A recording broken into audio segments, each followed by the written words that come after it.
Assalamualaikum warahmatullahi wabarakatuh. Bismillahirrahmanirrahim. Kami mahasiswa Sekolah Tinggi Agama Islam Ma'arif Jambi, Prodi Pendidikan Agama Islam, mata kuliah Praktek Ibadah, berjudul Istighosah, Tahlil dan Doa setelah Sholat dan Hikmahnya, dengan dosen pengampu Dr. Miftahur Rizik MPDI.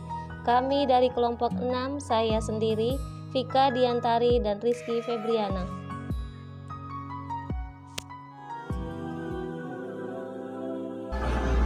Baiklah, saya Rizky Febriana akan menjelaskan pengertian dari istighosah. Istighosah adalah kumpulan doa-doa dibaca dengan menghubungkan diri pribadi kepada Allah Subhanahu wa Ta'ala yang berisikan kehendak dan permohonan kepada Allah, serta di dalamnya diminta bantuan tokoh populer atau ulama dalam amal soleh. Istighosah adalah meminta pertolongan ketika keadaan sulit, sedangkan isti'anah adalah makanya meminta pertolongan dengan arti yang lebih luas dan umum. Isti'anah terdapat di dalam syariah atau teks Al-Quran dan hadis Nabi Muhammad SAW. Yang dimaksud dalam istighosah adalah mengharukan pertolongan dan kemenangan. Bacaan istighosah terdiri himpunan kalimat thayyibah, yaitu istighfar, tasbih, tahmid, tahlil, dan bacaan-bacaan lain yang dianjurkan Islam.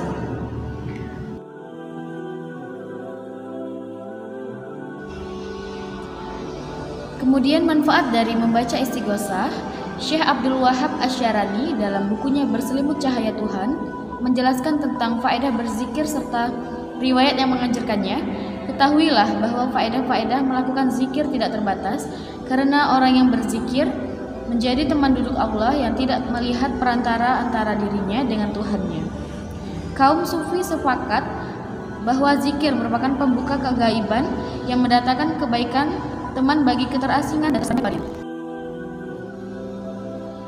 Kemudian yang selanjutnya adalah manfaat doa dan zikir atau mengingat Allah. Sangat banyak diantaranya sebagai berikut. Yang pertama, mendatangkan keridhaan Allah Subhanahu wa Ta'ala. Yang kedua, mengusir syaitan, menundukkan dan mengenyahkannya. Yang ketiga, menghilangkan kesedihan dan kemuraman hati. Yang keempat, mendatangkan kegembiraan dan ketentraman di dalam hati. Yang kelima, melapangkan rezeki. Yang keenam, menumbuhkan perasaan bahwa dirinya diawasi Allah sehingga mendorongnya untuk selalu berbuat kebajikan.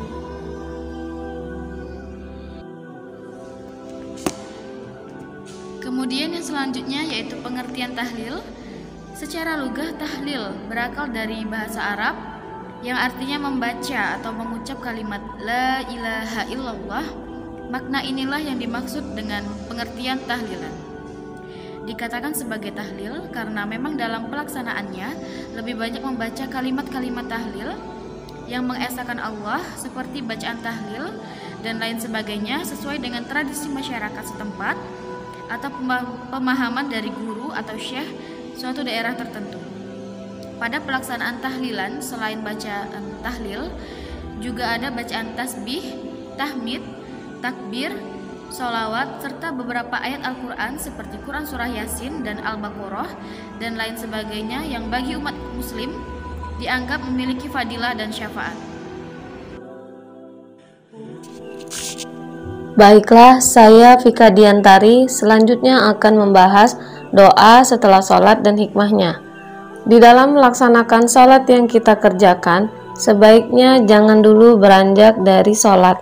Biasakan terlebih dahulu diri kita untuk berzikir dan berdoa, sebab doa dan berzikir adalah ibadah yang sangat dianjurkan setelah sholat. Dalam Ihya Ulumuddin, Imam Al-Ghazali memasukkan bahasa khusus bacaan doa dan zikir. Sangat dianjurkan membaca doa Subhanallah, Alhamdulillah, dan Allahu Akbar sebanyak 33 kali. Baiklah, tata cara doa yang baik juga diantaranya adalah 1. Membaca istighfar sebanyak 3 kali, yaitu Astaghfirullahalazim. Kemudian yang kedua, memuji Allah dengan kalimat Allahumma antas salam wa minkas salam tabarakta ya zal jalali wal ikram. Kemudian yang ketiga, membaca Allahumma la mani'al lima a'taita wa la mu'tiya lima mana'ata wa la yanfa'u zal jaddi minkal jaddu. Yang keempat, membaca doa Allahumma a'ini ala zikrika wa syukrika wa husni ibadatika. Kemudian dilanjutkan dengan membaca La ilaha illallah wahdahu la syarika lahu lahul mulku wa lahul hamdu yuhyi wa yumitu wa huwa ala kulli syai'in qadir. Lalu membaca yang keenam, memohon perlindungan dari ganasnya neraka. Bunyinya Allahumma ajarim minan nas. Dilanjutkan dengan yang ketujuh, membaca ayat kursi. Yang kedelapan, membaca surat Al-Baqarah ayat 285 sampai dengan 286. Kemudian disambung yang ke-9, penggalan surat Ali Imran. Yang ke-10, membaca tasbih, hamdalah, dan takbir sebanyak 33 kali. Yang terakhir ke-11, wirid dan ditutup doa sesudah itu, berdoa sesuai dengan harapan doa kita masing-masing. Dilanjutkan dengan hikmah berdoa setelah sholat. Hikmah berdoa setelah sholat diantaranya, yang pertama, memberikan kita ketenangan serta rasa damai dalam jiwa dengan selalu mengingat Allah. Yang kedua, menjadi obat mujarab dalam jiwa. Yang ketiga, terhindar dari berbagai dosa. Yang keempat, meringankan beban seseorang dengan membaca doa dan zikir, sehingga dapat mampu menerima cobaan yang diberikan oleh Allah Subhanahu wa Ta'ala. Baiklah, demikian presentasi kami. Apabila ada kesalahan dan kekurangan, mohon dimaafkan karena manusia tidak luput dari yang namanya kesalahan. Presentasi ini saya tutup dengan ucapan alhamdulillahirabbil alamin. Wallahul muwaffiq ila aqwamit thoriq. Wassalamualaikum warahmatullahi wabarakatuh.